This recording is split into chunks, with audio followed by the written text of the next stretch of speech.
नाज़िन सूद समाअ वारे वफ़ाक़ी वज़ीर फवाद चौधरी चयो आहे त सिंध में गवर्नर राज लागू करण जी गुंजाइश नाहे। सुप्रीम कोर्ट आर्टिकल 140A लागू करे।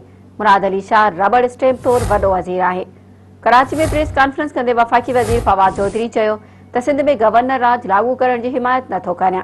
सुप्रीम कोर्ट सिंध में आर्टिकल 140A लागू करे। फवाद चौधरी चयो त सिंध में वॾ वज़ारत आसिफ ज़रदारी हलाईंदो आहे।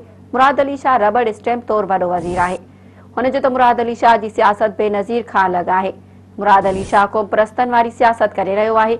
सिंध में अख़्तियार MPS बदिरां बिलावल हाउस खे आहिनि। फवाद चौधरी चयो त सिंध खे वसीलनि मां तमामु घणो पैसो मिली रहियो आहे। सिंध खे एतिरा पैसा पिया मिलनि, उहे केॾांहुं पिया वञनि।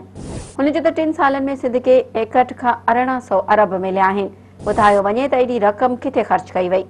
वफ़ाक़ी वज़ीर चयो त सिंध में सिहत जो निज़ाम नाकाम थी वियो आहे, जंहिं सबबि सुप्रीम कोर्ट इस्पतालनि जो कंट्रोल संभालण जो हुकुम ॾिनो आहे। फवाद चौधरी चयो त नेब के करप्शन केसनि में अरबे रुपया मिलिया आहिनि। सभ खां वधीक प्ली बार्गिन सिंध जे केसनि में थी आहे।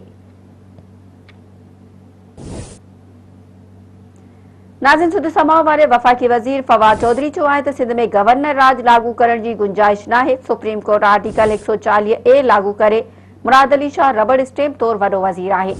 कराची में प्रेस कॉन्फ्रेंस कंदे वफ़ाक़ी वज़ीर फवाद चौधरी चयो त सिंध में गवर्नर राज लागू करण जी हिमायत नथो करियां। सुप्रीम कोर्ट सिंध में आर्टिकल 140A लागू करे। फवाद चौधरी चयो त सिंध में वॾ वज़ारत आसिफ ज़रदारी हलाईंदो आहे। मुराद अली शाह रबड़ स्टैम्प तौर वॾो वज़ीर आहे।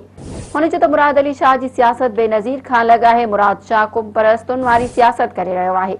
सिंध में अख़्तियार MPS बदिरां बिलावल हाउस खे आहिनि। फवाद चौधरी चयो त सिंध खे वसीलनि मां तमामु घणो पैसो मिली रहियो आहे। सिंध खे एतिरा पैसा पिया मिलनि, उहे केॾांहुं पिया वञनि। हुन जो त 3 सालनि में सिंध खे 16 खां 1800 अरब मिलिया आहिनि। ॿुधायो वञे त एॾी रक़म किथे ख़र्च कई वई। वफ़ाक़ी वज़ीर चयो त सिंध में सिहत जो निज़ाम नाकाम थी वियो आहे, जंहिं सबबि सुप्रीम कोर्ट इस्पतालनि जो कंट्रोल संभालण जो हुकुम ॾिनो आहे।